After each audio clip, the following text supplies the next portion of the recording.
Ouais, mais je te laisse introduire Ouais, déjà ouais, non, peut-être mais le contexte du projet, ça peut être intéressant déjà ouais, dans un le premier temps. contexte du projet, voilà, c'est Madbox, vraiment éditeur de petits jeux mobiles.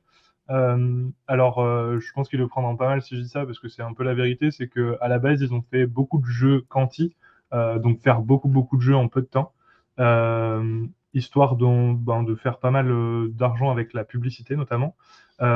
Et donc, ils ont sorti énormément de jeux, ça leur a, enfin voilà, le studio de jeux Madbox a bien grossi.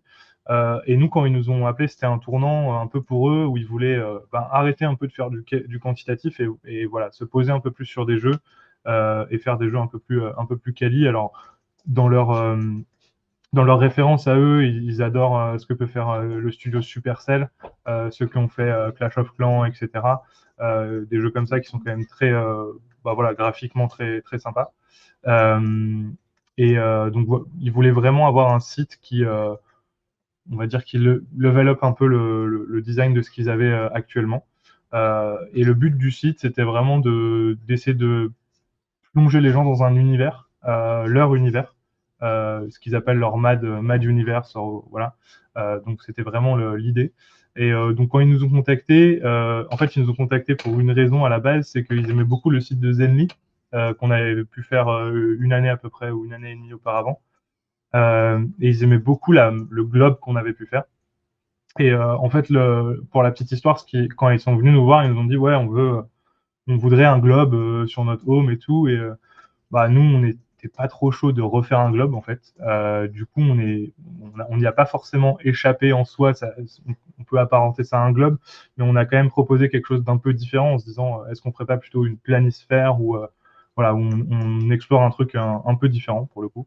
Voilà, c'était un peu la petite histoire sur l'introduction du site. Et du coup, donc sur ce site, on les a aussi aidés un peu sur la partie branding. Ils avaient déjà des choses, ils avaient déjà plein de jeux, donc il y a plein de références sur la première map qu'on voit au tout début. Il y a plein de références à leurs jeux, même ici, il y a des références à des jeux qu'ils ont pu sortir. Et c'était vraiment l'idée, c'était que ce soit un espèce de melting pot entre des références à eux, des choses qu'ils aiment. Par exemple, sur la map du début, on peut voir qu'il y a un petit lama de Fortnite, il y a la petite lampe de Pixar. Tout ça, c'est des choses voilà, qui les inspirent eux. Et voilà, ils voulaient les retrouver aussi sur l'XP, quoi. Et la partie que tu montrais juste après, on y reviendra peut-être après, mais c'était plus une partie quiz entre guillemets.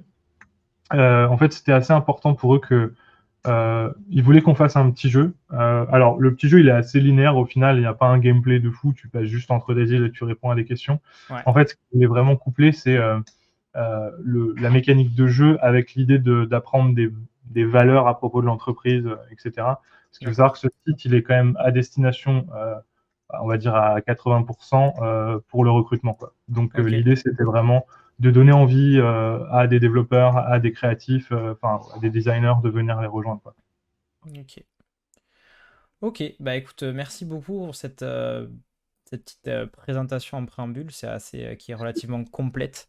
Donc, du coup, ce qu'on voit quand même sur la partie, donc sur le site, c'est que j'ai l'impression que c'est un peu scindé en deux, dans le sens où tu as la partie purement descriptive en quelque sorte, et ensuite toute la partie WebGL à part entière, enfin, disons la 3D immersive en quelque sorte. Ouais. Et donc du coup, ma question c'était, est-ce que c'est vous qui avez du coup géré aussi toute la partie DA du site, etc. Ou c'est vraiment vous êtes focus que sur la partie purement 3D? Non, on a fait tout le site en fait, que ce soit les parties WebGL et les parties, on va dire plus UI, site classique. C'était aussi une sorte en fait, c'était un peu un challenge aussi parce que en fait, le site de Zenly, plus ou moins, c'était beaucoup centré sur l'XP WebGL. Ouais, Euh, et les pages, il y a quelques pages sur le site des Zenly, mais elles étaient limite secondaires. Ici, là, ce qu'il fallait qu'on réussisse à faire, c'est d'avoir quelque chose d'assez immersif au début, mais il fallait pas non plus manquer tout ce qu'ils avaient à raconter sur l'entreprise derrière, ouais, qui était pas forcément. Voilà, on avait besoin d'un écran qui soit un peu plus classique, d'un site ouais, assez basique avec un scroll, etc. Donc voilà, là l'idée c'était de réussir à vraiment mêler les deux entre guillemets. Euh, et c'est aussi pour ça que l'XP quand on arrive dessus, elle n'est pas forcément full tout là-haut, mais quand tu commences à interagir avec, c'est là qu'elle rentre en plein écran et que tu es un peu plus immersif. Mais c'est Ouais. aussi pour ça qu'on a voulu la framer, en fait. Voilà. C'est histoire de pas forcer en fait l'utilisateur Ouais, finalement c'est ça. Ouais, à rentrer exactement. directement dans le monde 3D. Ok. Ouais. Ouais, je Ouais. disais la partie, du coup, front, mais je crois qu'on en a parlé tout à l'heure, c'est Lei qui l'a fait. Ouais. Lei qui n'est pas présent ici Ok. et c'est juste pour préciser quand même parce qu'il a Yes. beaucoup de mérite, parce que le site est quand même super gros avec plein de Ouais. features. Ouais, Ok. et puis il faut savoir qu'il y a un back-end aussi, donc tout est.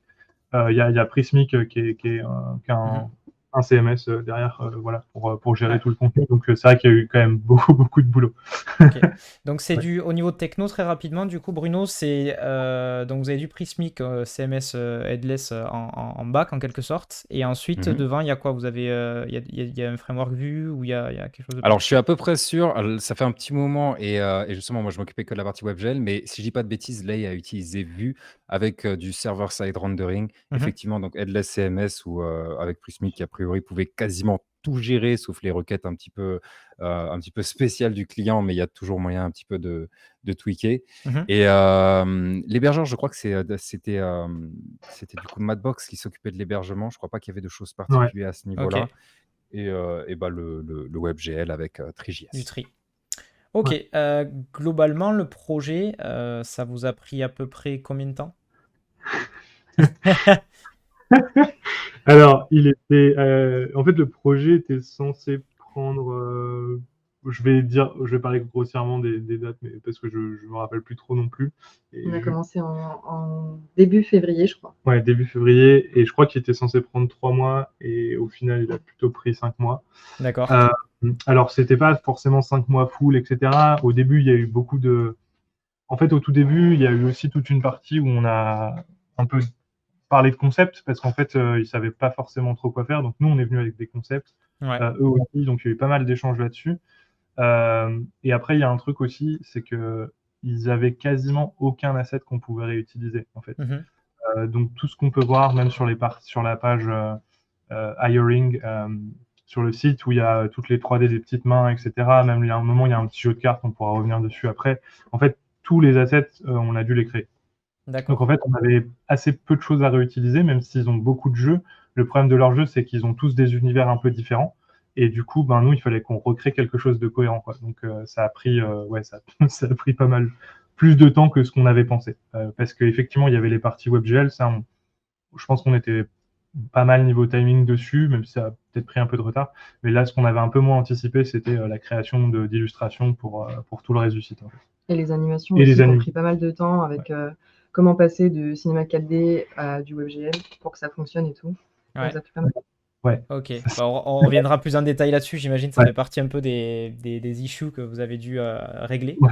On Bah va écoute, faire ça. je te laisse partager du coup ton écran très rapidement. Ok. Ouais, alors du coup, là, je partage juste un écran Figma. On a essayé de regrouper un peu des choses qu'on a pu faire et un peu comment le projet il a démarré. Comme j'expliquais un peu tout à l'heure, ils avaient vraiment cette envie sur la home, en héros de la home, d'avoir une sorte ouais, de globe finalement avec lequel on puisse jouer et qu'on puisse représenter un peu ce qu'est Madbox. Donc nous, on a un peu rechallengé ça vraiment en se disant qu'on ne voulait pas refaire un globe à la Zany et qu'on avait vraiment envie de trouver un autre format. Donc au début, l'idée, c'était la toute première idée, c'était vraiment de recréer ces petits continents. Nous, on voulait pas vraiment qu'ils soient réalistes. Bon, après, ça a fini qu'ils ont vraiment voulu une vraie map. Et l'idée, c'était aussi qu'on puisse. Alors, ils ont un petit bonhomme qui s'appelle Stickman, qui est dans l'un de leurs jeux. Et l'idée, c'était qu'on pouvait jouer avec ce petit bonhomme et passer d'île en île, entre guillemets. Bon, finalement, c'est un truc qu'on a un peu gardé pour la page carrière, donc l'autre XP quand on prend la petite montgolfière et qu'on va répondre aux questions. Mais voilà, donc là, c'était un peu leur proposer plutôt une idée de planisphère plutôt que d'aller sur un globe. On s'est aussi posé des questions par rapport à comment représenter cette planisphère. Donc là, c'était un peu plus un petit bench rapide sur quels sont les éléments aussi qu'on peut retrouver sur une map, parce qu'en fait, il y avait la création de la planisphère en elle-même, mais après, il y avait comment on la peuple, entre guillemets. Ouais. Donc, il y avait pas mal de questions autour de ça. Et là, c'était un troisième concept qu'on montre rapidement, mais c'était juste pour dire qu'on n'avait pas qu'un concept. Après, il y avait aussi un espèce de concept où on reprenait leur logo, donc pour s'en servir pour faire des petites scénettes, en fait. Comme si on avait ça qui tournait à chaque fois. Alors, j'arrive pas à le faire tourner. Je fais du live. Du coup, et que sur chacune des petites touches, on avait quelque chose qui se passait et puis raconter un peu l'histoire de Madbox, parce que vraiment l'idée qu'ils voulaient faire passer, c'est nous on fait des jeux pour donner le sourire aux gens et pour qu'ils soient joués bien entendu. Donc il y avait la partie entre guillemets création à Madbox, la partie on montrait les différents pôles de la création et à la fin le résultat. Alors là on avait une petite scénette dans un métro où les gens jouaient avec les jeux et étaient contents. Voilà. Mais finalement, donc, ce qui a été retenu, c'est finalement cette planisphère. Le process là que tu nous démontres, en fait, c'est ce Ouais, que c'est oh, pardon, je me suis trompé, je voulais me montrer moi, voilà. C'est ouais. la façon dont vous fonctionnez systématiquement, ou est-ce que c'est, en termes de workflow, c'est toujours comme ça que vous organisez les choses, ou est-ce que c'est spécifique à ce projet? C'était ça ma question. Ça peut être spécifique, mais en général, on n'essaye jamais de prendre ce que dit le client pour argent comptant. On essaye toujours un peu de le re-challenger. Ouais, Euh, c'est pas, ça marche pas tout le temps, mais on pense que on est aussi là pour essayer de pousser un peu l'idée plus loin. Et on mhm, n'aime pas juste être exécutant pour le coup, donc on aime bien être inclus aussi dans le processus de réflexion du concept, quoi. Donc ok, voilà. Donc quand on peut le faire, on le fait. Il y a des projets qui sont beaucoup plus, des fois qui demandent même pas trop de réflexion, c'est plus de la production, mais quand on peut réfléchir à l'idée avec eux, c'est quand même beaucoup plus sympa, quoi. ok, Et du coup, oui, là, ce que je voulais montrer, c'était des premiers. En fait, au tout début, on s'était dit, bon, c'est là où je disais tout à l'heure qu'on voulait pas partir sur des continents forcément réalistes. Donc là, on était beaucoup plus simple en termes de style, parce que ce qui s'est passé aussi, c'est qu'au final, on n'avait pas forcément anticipé de faire une planisphère aussi grosse, parce que finalement, il y a beaucoup d'éléments sur cette planisphère. Et on s'était plus calé sur des petites îles où il y aurait peut-être sûrement eu plus d'éléments que ça. Et là, l'idée principale, c'est de se dire qu'elles n'étaient pas forcément dans l'eau, mais que ça pouvait être dans les airs. Encore une fois, c'est un concept qu'on n'a pas développé sur la home, mais qu'on a redéveloppé sur la page carrière plus tard, euh, enfin sur l'expérience de la page carrière, où finalement c'est des îles flottantes entre guillemets plutôt que des îles qui sont dans l'eau. Alors là, pareil, on a fait le test où il y avait vraiment de l'eau. Voilà, c'était différents petits tests. Ils étaient, ils ont trouvé ça cool hein, comme première itération, etc. Mais ils voulaient vraiment, même si on a essayé de pushback à chaque fois, ils voulaient vraiment avoir les vrais continents en fait. Donc, d'accord.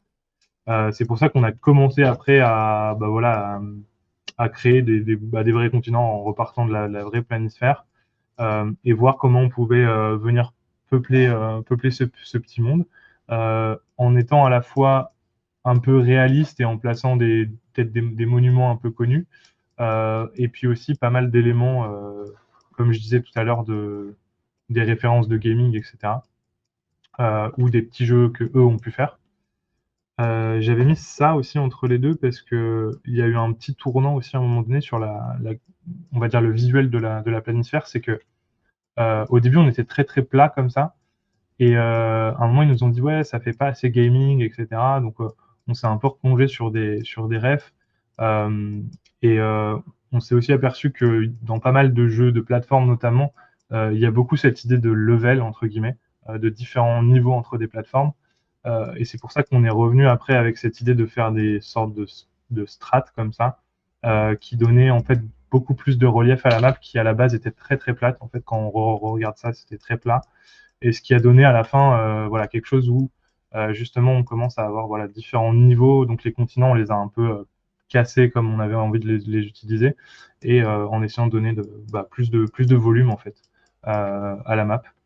Et voilà. Et donc à la fin, ils étaient plutôt satisfaits de ça. Après, ce qui a beaucoup changé, où il y a eu beaucoup d'itérations et beaucoup d'échanges sur la suite, c'était sur un peu qu'est-ce qu'on allait mettre, où on allait le mettre, et au niveau nombre d'objets qu'on voulait mettre. Et puis il y a ces îles aussi. Euh, alors, bon, juste là, c'était un mode où ils voulaient montrer le nombre d'utilisateurs de leur jeu.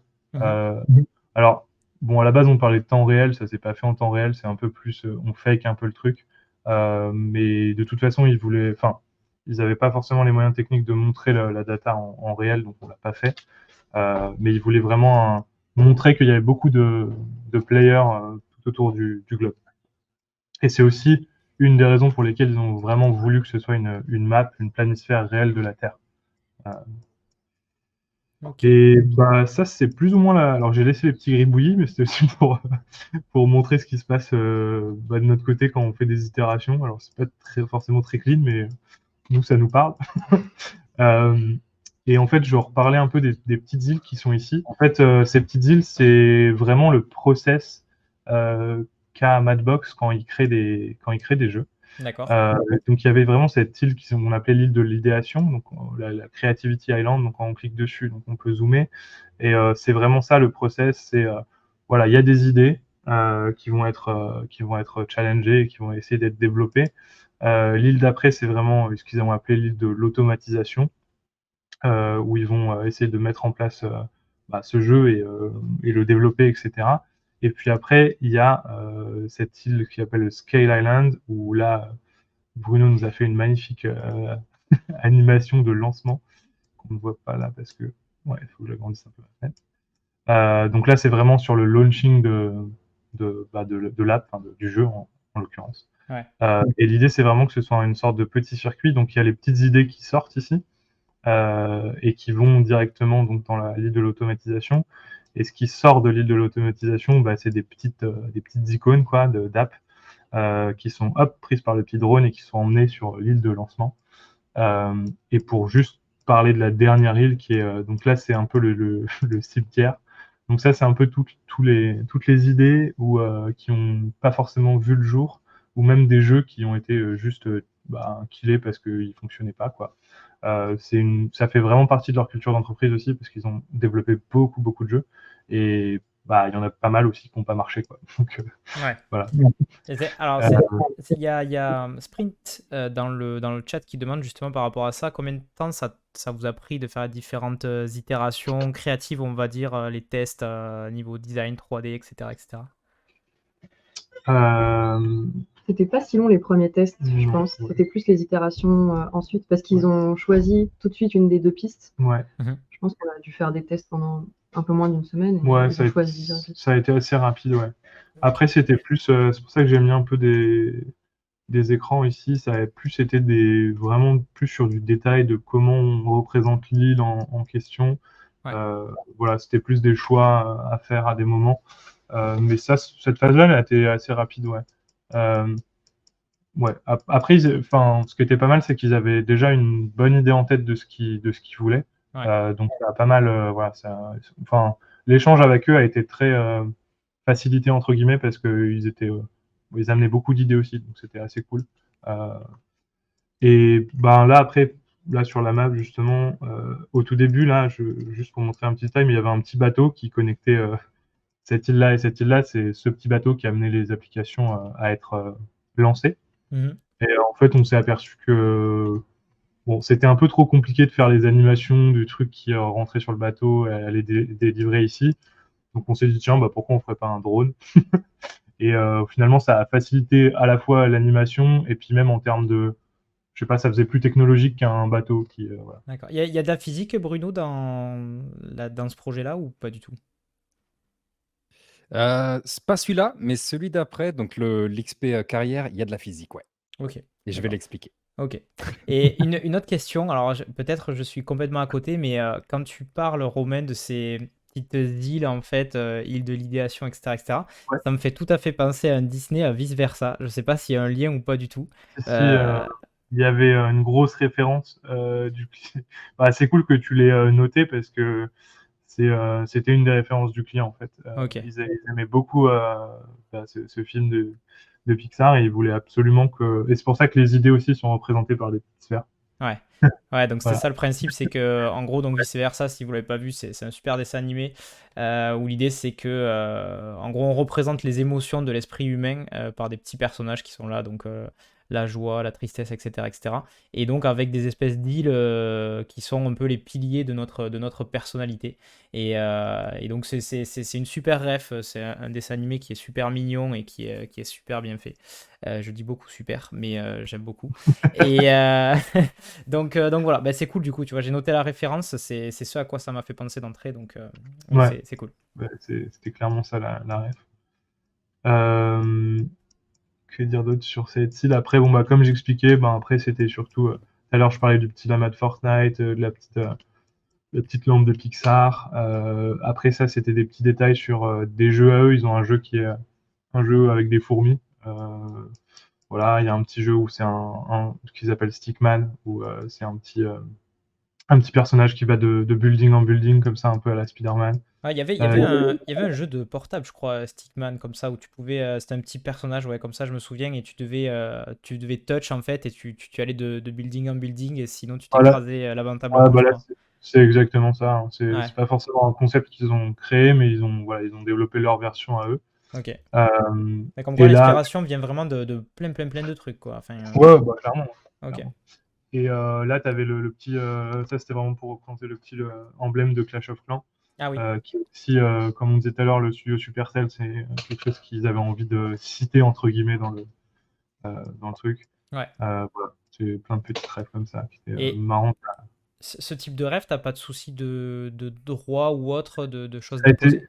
ouais, en vrai, ça a été une question et la team juridique de leur côté enfin, les a un peu challengés là-dessus en disant ouais, mais ça peut poser problème. Ouais, Mais en soi, c'est pas vraiment une réutilisation, comment dire, très frontale et très, on ouais, très marqué, réapproprie un ouais. peu le truc. Ouais, donc c'est voilà, c'est plus des petits clins d'œil, donc ça a apparemment pas posé de soucis, ils ont pas reçu de. Ouais, d'accord. Ouais, je vois qu'il y a aussi le dinosaure de Toy Story, c'est ça, si je me trompe pas, le petit Rex. Ah ouais, lui, on l'a. Alors, je sais même plus si on l'avait mis pour cette référence. Non, en fait, c'était un de leurs personnages Ah oui, dans un c'était. jeu de ferme. Ouais, En fait, Ok, les animaux, c'est globalement les seuls assets qu'on a récupérés d'eux parce ouais, qu'ils ont un jeu de gestion de ferme et il y a un petit T-Rex ouais, dedans. c'est une sorte de zoo ou je sais pas quoi. Ouais, C'est ça. ok. de zoo, pardon, Oui, ouais, c'est. la ferme. Faire avec des Et animaux, c'est une ferme un peu spéciale, ouais. bien Voilà. spécial. Ok. Euh, ouais, voilà. Après, ils ont aussi ils ont un petit jeu de golf. C'est pour ça qu'il y a un petit parcours de golf. Enfin, voilà, à chaque fois, il y a un peu des références, un peu entre leurs jeux, des inspirations à eux et parfois des monuments aussi. Voilà, pour situer un peu les différents points de la planète. Bah, toujours juste pour revenir un peu sur cette planisphère, bah là c'était juste on avait juste copié le nombre d'itérations qu'il y a eu dessus, donc on a eu à peu près 22. Donc, et il y avait aussi ce côté, en fait on bossait à deux avec Julie à chaque fois dessus, et bah, c'était juste pour dire qu'à chaque fois on essaie de faire des versions, parce que bon, ce qui est pas pratique enfin, on va dire tous les logiciels de 3D, ils sont pas encore au niveau d'un Figma où voilà, où on peut travailler à deux sur le truc. Donc il arrivait souvent qu'on fasse du versionning en mode OK, ça c'est la version de Julie, ça c'est la mienne et après on réunissait les choses. Ou parfois on splittait même certaines îles et on travaillait sur un fichier à part et après on regroupait tout à la fin. Voilà. Ok. Ouais, Vas-y, je te laisse. je vois juste je vois Ouais, juste vas-y, une vas-y, question vas-y, vas-y, vas-y. de Begum qui demande à quel point la transition se fait bien entre C4D et Blender. C'est un point qu'on voulait aborder justement. Yes. Elle se fait pas bien. D'accord. Elle se fait pas bien. Alors nous, pourquoi on travaille sur C4D? C'est parce que, bah, principalement parce qu'on a appris sur C4D et que en fait c'est assez difficile de switcher de logiciel de 3D, surtout que Blender a une logique assez particulière. Alors, je pense que c'est pas qu'elle est mauvaise ou quoi, hein, c'est leur logique et elle est OK quand tu apprends sur Blender. Par contre, si tu as appris sur un autre logiciel de 3D, la transition est pas simple. Ouais. Donc, ça avait été un peu, voilà, c'était un peu. On s'est dit en fait, on s'est demandé au début du projet si on ne devait pas le faire sur Blender. Et je pense que Bruno aurait été hyper content qu'on le fasse sur Blender, mais bah du coup non, en fait, c'est un switch qu'on peut faire, je pense, au fur et à mesure du temps. Mais là, sur un projet avec des deadlines assez serrés et tout, on se sentait pas, en fait. On a testé de modéliser quelques trucs au début, et puis en fait, c'était l'enfer. Ouais. Bon, voilà, donc on s'est dit, bon, c'est pas grave, on fera un switch à un moment donné. Et bon, bah, heureusement, Bruno, c'est un peu le master blender, donc ça s'est très bien passé. Mais Parce que c'est vrai que c'est pas. t'es intervenu, toi, pardon, excuse-moi, je te coupe, mais t'es intervenu, toi, Bruno, du coup, là-dessus, sur la partie 3D également? Oui, oui, tout à fait. Bah, comme Romain l'expliquait, c'était impossible pour eux de faire sur Blender parce que pour être créatif, il faut être à l'aise. Si t'es pas à l'aise, ça marche pas. Ouais. Et du coup, il fallait qu'ils fassent sur CKD. On a voulu voir si c'était faisable, mais on s'est vite rendu compte que non, c'était pas faisable. Donc, on est passé par CKD, qui est un très bon logiciel. Mais effectivement, pour l'export temps réel, c'est pas Ouais. top. Donc pas le choix, il fallait ensuite passer par CKD parce que moi derrière j'optimisais effectivement tout comme tu l'as dit, ouais, je faisais Ouais. une repasse, là-dessus et on enlevait les polygones, on réglait quelques orientations de face, ce genre de bêtises et ensuite on exporte et là je donnerai plus de détails justement sur l'export, comment j'ai optimisé tout ça. Donc ouais, pas le choix, on est passé par Blender. Après je pense peut-être, Julie ou Romain, vous voulez parler un peu plus de ça? Ouais. Et n'hésitez pas par contre enfin, sauf s'il y a encore des choses à partager, à couper peut-être votre partage d'écran qu'on vous voit. Ouais. Ce sera un peu plus évident. je- Sauf s'il y avait bah, encore des trucs à partager, voilà. ouais, justement, sur le passage on va dire, entre CKD et Blender, il y a une partie justement qu'on a dû faire. C'était toute cette planisphère qu'on a fait sur CKD pour que Bruno puisse la réutiliser et au final, à la fin, béquer toutes les textures, etc. Il fallait qu'on réussisse parce que nous, on a fait ça donc, de notre côté avec CKD plus le moteur de rendu qui s'appelle Octane. Et à la fin, le baking, c'est Bruno qui l'a fait dans Blender. Donc il fallait qu'on réussisse à retrouver une map à peu près similaire en fait dans Blender. Donc là, je montre l'écran de Blender. Donc si je fais des bêtises dans Blender, c'est que vraiment je maîtrise pas du tout. Mais on a voilà les images qu'on vous a montrées avant, donc dans le Figma, c'était des rendus qui venaient eux de CKD plus Octane. Et là, on devait dealer avec finalement avec Blender et le moteur de rendu de Blender Cycle. Donc, il fallait essayer de retrouver voilà, le rendu qu'on avait réussi à faire avec Octane. Ça, ça a pris un peu de temps, mais pas tant que ça. Finalement, c'était pas mal de petits tests, mais on s'est rendu compte qu'en replaçant les lumières au même endroit, en reprenant. Parce que là, en termes de matériaux, c'est assez simple. Hein, c'est vraiment juste des couleurs avec des matériaux glossy, mais avec de la. Enfin, pas trop glossy, justement, mais c'est très, très basique comme matériau. Ouais. C'est plus le travail sur la lumière et la composition de couleurs qui prime là. Donc la transition s'est fait assez facilement. Il a juste fallu trouver les bons paramètres, surtout pour que les contrastes de couleurs ressemblent bien à ce qu'on avait pu faire sur CKD Octane. Ok.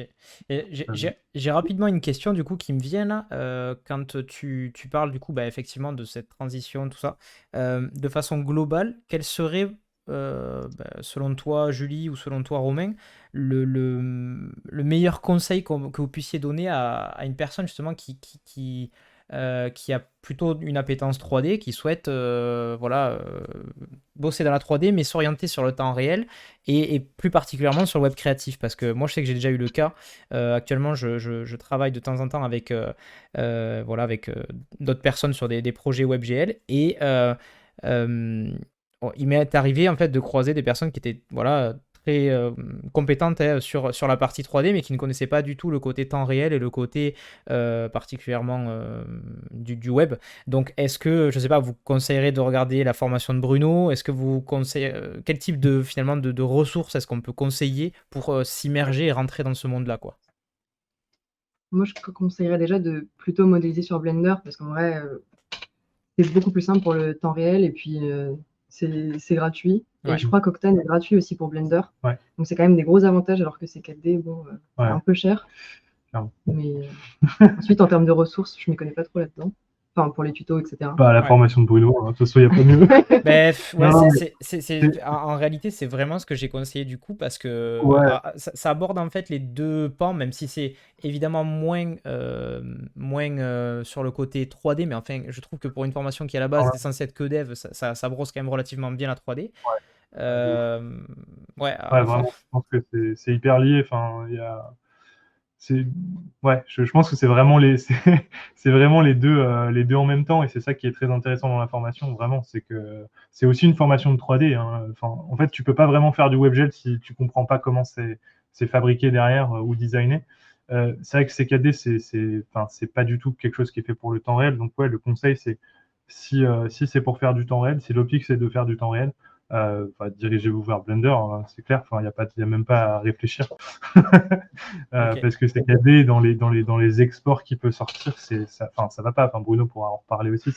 Ça marche pas. C'est pas fait pour ça en fait. Ils essayent de franchir le cap, mais je pense ils sont tellement, eux, ils viennent tellement d'une industrie qui est vachement plus cinématographique Ouais. ou effets spéciaux, etc. Donc c'est pas forcément. Et on le sent même dans la dernière version qui vient de sortir, la R25. on s'attendait à ce qu'ils aient fait des trucs sur le truc d'export en GLTF. Il y a pas de nouveauté, il y a rien. Ouais. Enfin, je crois que c'est un peu un truc qui laisse de côté et ça les intéresse pas plus que ça. En, en Donc, ouais. En plus, moi, le côté que je trouve aussi qu'il y a d'intéressant, c'est que Blender, du coup, est un soft permettant, enfin, qui est open source, hein, si je ne me trompe pas, et qui permet, en fait, comment dire, d'extend, en fait, vachement les fonctionnalités. C'est-à-dire, vous pouvez développer vos propres scripts en Python. J'ai vu beaucoup de case studies de sites, Ouais. des Active Theory, enfin, voilà, beaucoup d'agences de ce calibre-là, des Make Meeples, etc., qui en gros disent, ben, nous en fait on avait un besoin bien particulier d'export avec de l'optime, etc. On s'est fait notre petit script Python et puis on a fait ça de façon complètement optimisée. Donc en fait il y a aussi ce côté-là que je trouve d'intéressant, c'est que un développeur ou voilà, un créa qui soit un peu appétant, on va dire, qui ait quelques notions de Python, peut très facilement extend les fonctionnalités et puis voilà, comme ça aller rajouter des features dont il ou elle aurait besoin, quoi, finalement. Ouais, clairement, clairement. Ok, ok. Quelque chose à rajouter, Bruno? Non, non, je suis tout à fait d'accord. Blender et 3GS Journey. Non, ouais, juste pour rajouter une couche, Vas-y, effectivement, vas-y. si vous faites du WebGL, de la 3D temps réel, etc., c'est évidemment beaucoup plus pratique de pouvoir faire ses propres assets, soit pour être totalement indépendant, c'est-à-dire que le client il vient vers vous, vous pouvez modéliser et développer, mais aussi pour optimiser, c'est-à-dire que les designers ils peuvent faire des rendus qui sont absolument magnifiques, mais une fois exportés, ça pèse 50 mégas, hein, et, et du coup, faut pouvoir optimiser et donc utiliser un logiciel. Ouais. Et Ouais, effectivement, il y a 6-7 heures de Blender dans la formation 3GS Journey. ouais, ouais, c'est clair. Ok. Mais nous, enfin, je pense que pour quelqu'un qui fait déjà de la 3D et pas forcément de la 3D temps réel, il y a des choses qui sont un peu. C'est pas forcément les trucs vers lesquels on va en premier parce que c'est des choses un peu plus techniques et un peu chiantes à faire, entre guillemets. Ouais. Ce qui va être tout ce qui est l'UV mapping, l'optime, etc., des polygones, tout ça. Bah, au final, pour la 3D temps réel, enfin, c'est vital, quoi. Et donc, du coup, c'est vraiment vers ça qu'il faut. Enfin, si la personne connaît déjà la 3D et veut vraiment se diriger plus vers de la 3D temps réel, c'est là-dessus qu'il faut vraiment bosser sur. Bon, nous, c'est Bruno nous a, enfin, c'est lui qui a fait tous les UV Map, qui a tout fait toutes les optimes. Nous, on optimisait à notre manière, c'est-à-dire vite fait. Et Bruno est arrivé et hop, il a optimisé ça à sa manière derrière, ce qui fait que aussi au niveau performance, le truc est, tiens, je sais plus combien il fait de mégas le site Bruno, mais enfin, au total, c'est ridicule par rapport aux XP qu'il y a dessus, quoi. Donc, J'ai Léon qui m'a mis un commentaire. Alors Léon, pareil, qui fait partie de la commu, qu'on retrouvera prochainement, normalement, sur un stream. Je vous en dis pas plus, je dirai ça plus tard, mais il met et tu skips le donut habituel avec 3GS Journée. Donc effectivement, Non, parce que non, non, non, faut pas skip le donut. C'est une tradition, il faut faire le donut. Qu'on sache qu'on soit un pro, qu'on ait fait du Blender depuis 10 ans, il faut faire le donut. ok. Ouais, le donut, sauf erreur, ça a été démocratisé. C'est le tuto de Blender Guru, je crois, sur YouTube Ouais, qui est, il l'a refait, il l'a remis à jour. ok, ok. Ouais, c'est assez incroyable l'impact qu'il a eu. On en parle encore Ouais, aujourd'hui, c'est cool. vas-y. C'est parti. Du coup, ouais, pour répondre à Léon, effectivement, le côté contrainte technique, c'est-à-dire, par exemple, le designer qui crée une maquette et en fait, c'est pas possible en WebGL. Alors là, c'est assez rigolo comment on fait ça. Déjà, dans tous les cas, le classique, on n'envoie pas au client tant qu'on n'a pas fait valider par le dev, à moins qu'on sache que c'est faisable. Donc, Romain et Julie, ayant des connaissances techniques quand même, ça passe, c'est bon, en général, ils savent. Et quand ils ont des doutes sur la faisabilité de quelque chose, ils me demandaient. Donc ça, c'est la première étape. Et la deuxième étape, en fait, c'est le côté challenge. C'est-à-dire que très souvent, ils me montraient, ils me disaient ça c'est faisable. Et je disais, ah, je sais pas, on fait quoi? Bah vas-y, on montre au client et je me débrouillerai. Et l'important, c'est de dire au client, alors ça, c'est un rendu, on va faire de notre mieux. On a Bruno sur le coup, il bosse déjà sur des trucs et on va faire de notre mieux globalement. Comme ça, il est au courant, ok? Et en fait, c'est ce qui permet de se challenger. Et du coup, ça permet justement de repousser les limites, de découvrir de nouvelles techniques et d'arriver à un résultat qui ressemble beaucoup. Heureusement, sur ce projet-là, j'avais déjà des petites idées. J'ai fait des tests, je me suis planté 2-3 fois et après, j'avais les alternatives classiques qui marchaient, dont je vais parler tout de suite. Voilà. Inception. Inception, le classique.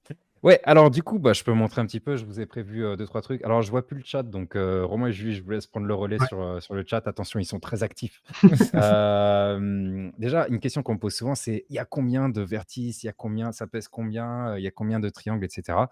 Bah, je peux vous donner un exemple. Donc, on a 2 expériences pour rappel. On a la partie continent et on a la partie carrière. Je vais parler des 2.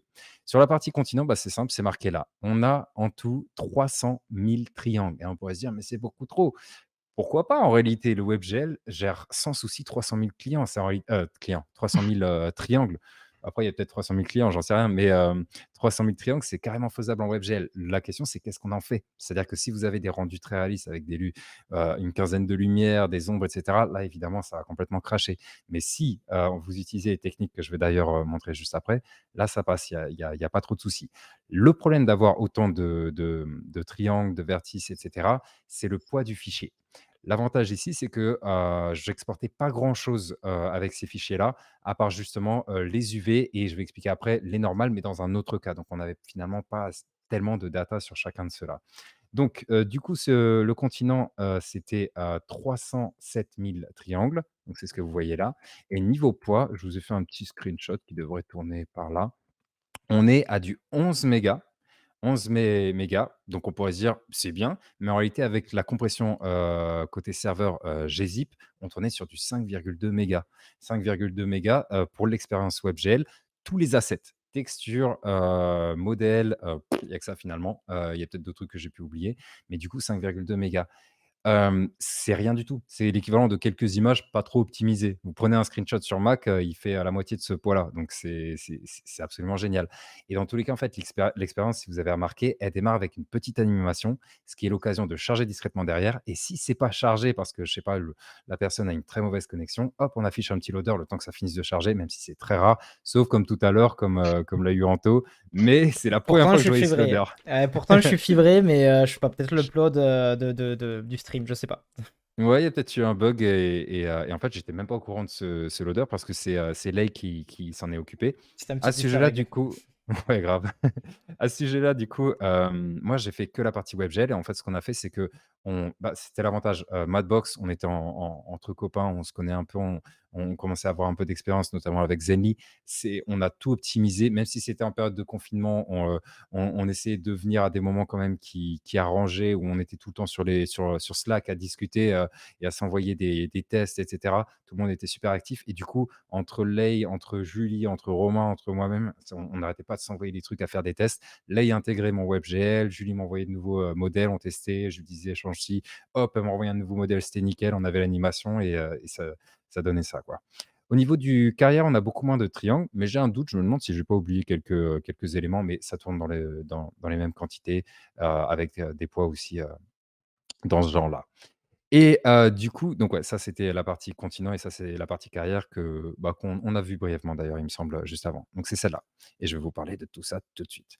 J'ai, dans ma liste de choses à vous montrer, la partie, baking. Je les énonce au cas où on n'a pas le temps et qu'il y en a qui sont intéressés par des sujets particuliers. Je vous laisse, Anto, Romain et Julie me dire s'il y en a qui veulent des trucs particuliers. Oui, oui, Baking, t'inquiète.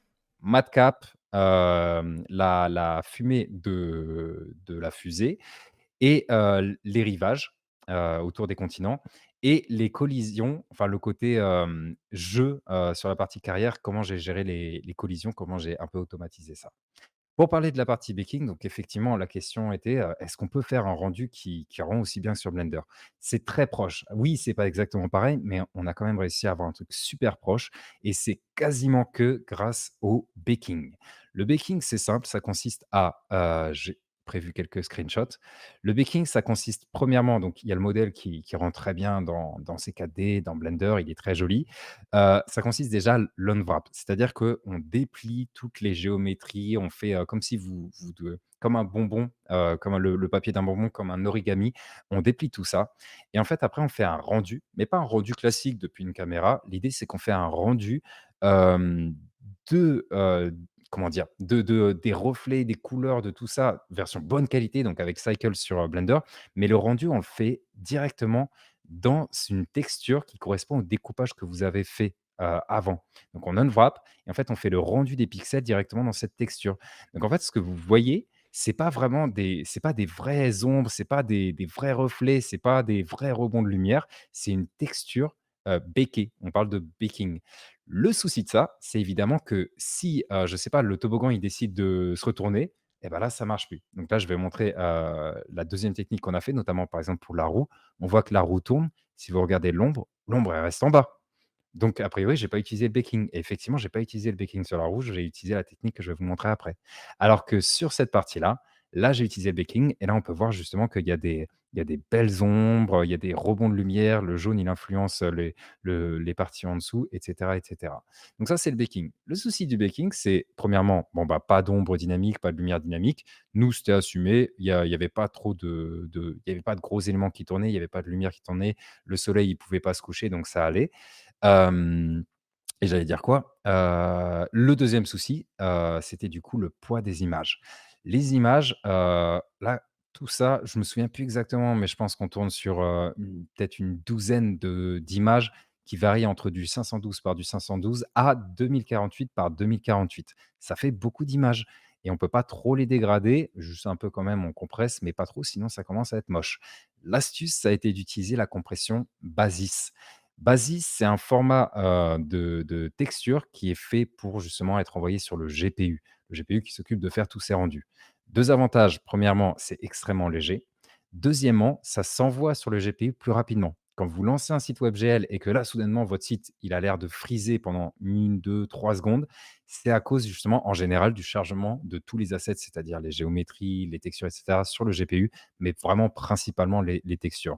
Le Basis a résolu ça. C'est en gros, ça va être hyper optimisé et 1, ça va être plus léger. Attention, c'est un format, lossy, c'est-à-dire que la qualité se réduit comme le JPEG et en fait, ça se charge super vite sur le GPU. C'est-à-dire que grâce à ça, vous allez éviter le freeze au début. C'est-à-dire que quand vous lancez une grosse expérience WebGL avec plein de textures, il y a très souvent un gros freeze au début. Sur iOS, ça peut même d'ailleurs faire refresh la page. Bam, deuxième coup et plus ou moins performant que les formats d'images classiques, genre AVIF ou WebP. Bah, la différence, c'est que le Basis vraiment va s'uploader sur le GPU super vite et ça, c'est royal. En termes de poids, je ne saurais pas dire exactement et du coup, ouais, Go Basis, le problème, c'est que c'est super dur à utiliser. Je vous laisserai découvrir. Faut installer pas mal de choses pour l'utiliser, quoique il y a des versions online, qui sortent petit à petit. Et du coup, ce que je voulais expliquer ensuite, c'était l'histoire des, matcaps. C'est-à-dire que certains éléments, malheureusement, on ne pouvait pas bake les ombres et les lumières. J'espère que ça marche toujours, a priori, c'est bon. Parce que, par exemple, ici, ça tourne, l'ombre, il ne faut pas que l'ombre, elle suive la forme. Pareil sur l'hélicoptère, pareil sur, certains éléments comme les nuages. Les nuages, ils font des tours complets. Je ne pouvais pas baker l'ombre là-dessus. L'astuce que j'ai utilisée, c'est une technique que j'adore, que j'ai énormément utilisée sur mon portfolio, c'est la technique des matcaps. C'est super performant, c'est très cool, ça a quelques contraintes que je vais expliquer après.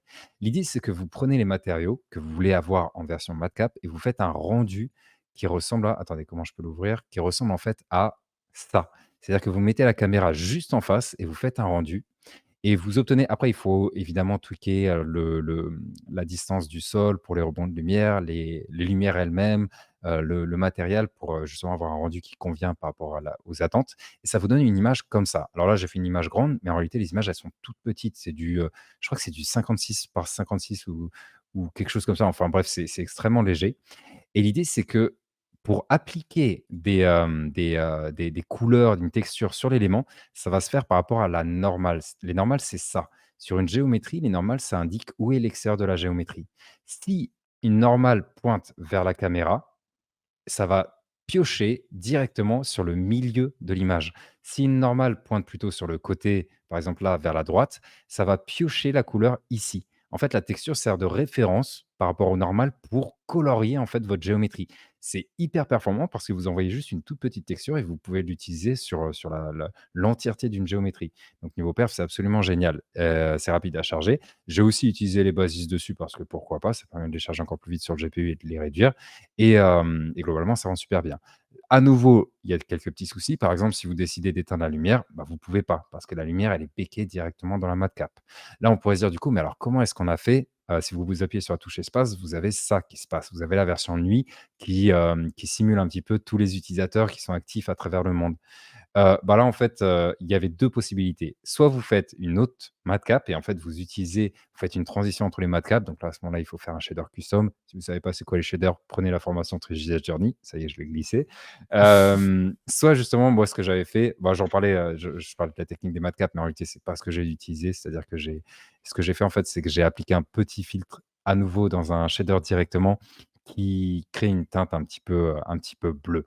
C'est l'occasion justement aussi de vous montrer ça. On l'avait vu, tout à l'heure, je crois qu'Anto avait activé ce mode-là. Donc allez-y, appuyez sur la touche espace, laissez appuyer et il y a plein de particules qui apparaissent et c'était cool à faire ça. On avait dit au client qu'on allait lui faire, on lui a fait, il était content et si vous testez sur le site, vous verrez, il y a un petit texte qui apparaît et cetera. OK, non, c'est pas du post-processing. Il y a pas de post-processing, sauf pour le flou qui s'active dans certaines circonstances. Au début, on voulait un depth of field, en permanence, mais le depth of field, en fait, il multipliait par 2 le temps de rendu, d'une frame. On a fait le choix de pas le faire parce que ça coûtait très cher pour pas grand-chose. Il me semble que le seul moyen d'avoir le depth of field, c'est alors je vais aller sur le site lui-même de Madbox qui est par là. C'est Hop. quand tu cliques sur une île, normalement, ouais. Exactement. Quand on rentre sur une île, je vais expliquer pourquoi est-ce qu'on a choisi de l'activer quand même, à ce moment-là. Prenons par exemple celle-ci. Là, en fait, il y a un flou au-dessus et en dessous. Attendez, il y a le chien qui veut pisser, évidemment. Et en fait, ce que je me suis dit: «C'est bon» parce qu'en fait, comme vous voyez, la caméra, en fait, elle zoome beaucoup sur une île et là, on a la moitié du monde qui est plus visible, qui n'a plus besoin d'être rendu. Du coup, au niveau performance, on avait un peu plus de jeu, en fait. Donc on s'est dit: «OK» et aussi parce que l'utilisateur, dans tous les cas, par défaut, il voit pas ça. Il doit cliquer dessus et donc par défaut, c'est pas grave, les performances sont bonnes. Donc, post-process que pour le depth of field lorsqu'on fait ce zoom sur les différentes îles. La fumée, de la fusée, du coup, le filtre couleur, tu l'as fait comment? C'est juste, quelques mathématiques. C'est-à-dire que, au moment d'afficher, la matcap, après avoir laissé le code, de Trigies pour gérer les matcaps, moi, je rajoutais une petite gestion de la couleur où je faisais probablement un mix entre, bah, l'intensité, de la couleur, donc rouge, vert, bleu mélangé, vers du bleu foncé ou bleu clair et c'est tout. Ça a fait le taf. C'est pas aussi beau que les rendus, mais avoir quelque chose d'aussi beau que les rendus, ça aurait coûté trop cher, en termes de chargement de nouvelles textures et cetera, donc mais en réalité, ça marche plutôt bien.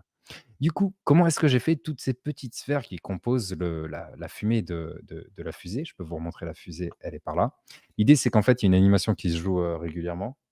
En fait, l'astuce, c'est que premièrement, c'est des particules. C'est-à-dire que, je vais vous montrer. Animation, c'est des particules et ben les voici. En fait, c'est ça. Cette espèce de gros blob un petit peu moche. Attendez, je vais zoomer dessus comme ça vous allez un petit peu mieux le voir. C'est ça. Alors pour créer cette forme, j'y suis allé comme un bourrin, hein. Je suis parti d'une sphère, je l'ai aplatie, je l'ai étirée, je l'ai subdivisée, je l'ai reaplatie, je l'ai resubdivisée et j'ai fait en sorte que justement ça couvre à peu près la partout où je voulais avoir de la fumée. Et en fait, chacune des vertices du coup de, cette géométrie est utilisée pour une particule. Par défaut, je les cache toutes et en fait, selon un léger timing, je vais commencer à afficher celles du bas, puis les faire un petit peu trembler avec un vertex shader un petit peu custom et du coup, la particule en elle-même attendez, je vais relancer l'animation, donc pour que vous revoyiez de quoi je parle. Donc c'est exactement la même forme, sauf qu'évidemment, j'applique des petites animations sur les particules pour qu'elles oscillent un petit peu, que leur taille, elle varie selon un sinus, tout simplement pour les faire grossir, réduire, grossir, réduire. Et du coup, la texture des particules, en fait, c'est juste ça. Alors là, on dirait juste un carré blanc, mais en fait, il y a une légère teinte, c'est-à-dire que c'est légèrement gris en bas et ça fait un dégradé vers le blanc et juste ça, en fait, ça suffit à donner cette illusion-là. Évidemment, j'applique un masque, directement en shader, c'est-à-dire que je discard ce qui est en dehors du cercle, c'est-à-dire que ce sera pas rendu, ce qui fait qu'on a des cercles et en fait, ça donne l'illusion que c'est des sphères. Sauf qu'en fait, c'est juste des particules. Une particule étant juste, bah, 2 triangles. Niveau performance, c'était absolument génial. Puis l'animation était relativement cool. Et à la fin, évidemment, je fais réapparaître la fusée. D'ailleurs, j'en profite, je fais réapparaître la fusée dans la fumée. Comme ça, la transition, on n'a pas trop le temps de voir. Ah bah, d'ailleurs, on peut le voir, regardez, hop, on l'a pas trop vu apparaître et en fait, c'est bon, elle est là et elle est prête à repartir. Donc voilà, ça, c'était du coup, la fumée qui est faite en particules. Question, du coup, il y a pas de lumière au final? Non, il y a pas de lumière. Exactement, c'est soit béqué en texture béquée, soit béqué dans des matcaps, soit des illusions avec des dégradés comme ça. L'animation pour faire ces vagues-là, l'idée, c'est que dans un premier temps, j'ai créé ces espèces de contours. Oh, ok, il est en train de vomir. Ok. Ah, Tout va bien. Ok. c'est pas grave, c'est pas grave. Ça va aller, il a vomi, je peux continuer, je crois. Comme tu Tout va veux. bien. Sinon, si tu veux prendre une petite minute de pause, t'inquiète pas, nous Non, on non, non, on peut. va C'est comme tu finir. veux. C'est son troisième aujourd'hui, il a Il quelques est pas en soucis. forme. Bon, c'est Ouais, non, pas il grave. est pas en forme. Ok. L'avantage, c'est qu'on s'en Euh, souviendra de ce live, tu vois. ouais, n'est-ce pas? Le coupe pas, ça, c'est rigolo. Ouais, carrément, carrément. Non, non, mais pas de souci. Vas-y, Euh, continue. Du coup, effectivement, Hop. j'ai créé ça. Alors ça, j'ai juste utilisé des modifieurs, sur Blender, le fait, d'étendre et cetera, de faire un contour et en fait, ce que j'ai fait, c'est que je les ai unwrap moi-même et l'unwrap, il ressemble à ça. Ça peut paraître un peu bizarre, mais regardez, si je sélectionne les différents éléments, regardez, ça fait simplement le tour en ligne droite, comme ça. Du coup, avec cet UV, donc je l'ai fait apparaître dans le WebGL. En fait, j'ai utilisé un simple Perlin Noise. Donc le Perlin Noise, c'est ces fameux trucs qu'on trouve énormément dans les jeux vidéo notamment. J'ai pas utilisé le Perlin Noise directement comme ça. J'ai évidemment appliqué quelques thresholds, des clamps, etc. pour justement voir qu'une partie. Et naturellement, du coup, ça l'a étiré. Parce que là, si vous prenez cette texture-là et que vous l'étirez tout autour du continent, bah, évidemment, vous allez vous retrouver avec des vagues qui sont étirées. C'est exactement ce qui s'est passé et si vous voulez les étirer plus, bah, il suffit de contracter, du coup, ce truc-là et soudainement, bah, les vagues vont être plus étirées et si vous voulez moins les étirer, vous pouvez du coup l'étendre. Je me souviens plus si l'UV peut aller au-dessus, de 1 ou en dessous, de 0. Je crois qu'il est normalisé donc non, mais éventuellement, il y aurait la possibilité de le faire, dépasser, autour et du coup, ça permettait d'avoir cette illusion-là et ensuite, bah, il suffit d'appliquer un petit je dis «il suffit», mais c'est pas si simple, mais une fois qu'on a compris la technique, c'est relativement simple. Appliquer un petit offset sur Y pour que justement il se dirige vers le continent et je crois que j'ai fait un peu varier le perlin aussi pour que les vagues, elles changent d'aspect. Ah non, non, je crois que j'ai utilisé un perlin, 2D justement parce que les performances sont meilleures et voilà, c'est comme ça que j'ai fait du coup les rivages avec les petites vagues qui rendent plutôt bien. C'est assez cool. Ouais, du coup, c'est ce qui est Hem intéressant là, tu dis le Perlin, du coup, tu t'en es vraiment servi avec une texture déjà, enfin, déjà existante en fait. T'as pas utilisé un algo ou autre comme on peut faire des fois dans des shaders. Il y en a qui récupèrent, mettons, des algos de bruit et qui les font à la volée, mais c'est beaucoup plus coûteux du coup en performance, je suppose. J'ai fait le feignant, j'ai utilisé un algo, mais comme c'est justement, un algo 2D, niveau perf, ça va bien, c'est bon. Ouais, ok, La d'accord. dernière partie dont je voulais parler, qui est une partie qu'on me demande souvent, c'est justement comment gérer les collisions. Les collisions, je parle de cette partie-là. Cette partie-là, donc c'est un espèce de quasi-jeu. Là, il y a un bug, je sais pas pourquoi quand je partage mon écran, elle est bizarrement lente. Mais ce qu'on voulait, c'était justement que l'utilisateur ne puisse pas rentrer dans les murs comme ça. Comment est-ce que j'ai géré la collision pour ça? Bah, en fait, vous pouvez le voir sur la gauche, mais c'est le process qui est intéressant. Premièrement, c'est une collision, 2D. C'est-à-dire qu'on n'avait pas besoin que l'utilisateur puisse, sauter au-dessus, qu'il y ait un bouton de saut. On voulait quelque chose qui rappelle les jeux, mais pas au point que ce soit un vrai jeu où c'est justement dur d'aller jusqu'à la fin du niveau. C'était plus, pour le clin d'œil qu'on voulait faire ça. Donc on s'est dit: «On va juste, bouger sur les petites îles», c'est déjà quand même super cool et les collisions du coup sont gérées comme ça. Comment est-ce que je crée ça? Bah, je peux vous le montrer. Attendez, il faut que j'ouvre le deuxième fichier qui est donc le fichier pour la partie, carrière. J'ai utilisé Matter.js pour les collisions 2D, mais n'importe quel, moteur de collision 2D, aurait largement fait l'affaire. Comme vous pouvez le voir, il y a pas grand-chose dedans. J'utilise que l'île courante, c'est-à-dire qu'il y a d'autres îles. Si vous testez la version live, vous allez voir que, bah, vous pouvez, au final, quand vous répondez aux questions, vous passez à l'île suivante. Et du coup, en fait, il y a très peu de collisions, c'est juste des boîtes. Et pour en fait faire ça, ce que j'ai fait, c'est que sur, Blender, donc ça, vous voyez, ça, c'est l'univers classique. En fait, il y a une version collision, la version non, que j'appelle physique plutôt. C'est ça. Il y a 2 choses importantes là-dedans. Premièrement, il y a ces îles-là. Ces îles-là, c'est pour tester les clics. Quand vous cliquez, regardez là, je vais cliquer là, on utilise la technique classique du récasseur, c'est-à-dire qu'on envoie un rayon et là où il y a une collision, bah, on récupère les coordonnées. Donc au lieu de faire sur toutes les îles, tous les éléments, les nuages et cetera, où c'est pas possible d'y aller, j'ai juste une version réduite qui correspond juste au sol sur les îles. La deuxième chose intéressante, donc ça on ne le voit pas, hein, il y a un clic qui se fait sur quelque chose qu'on ne voit pas. La deuxième chose intéressante, c'est ça et regardez bien, c'est exactement ce que je vous ai montré ici.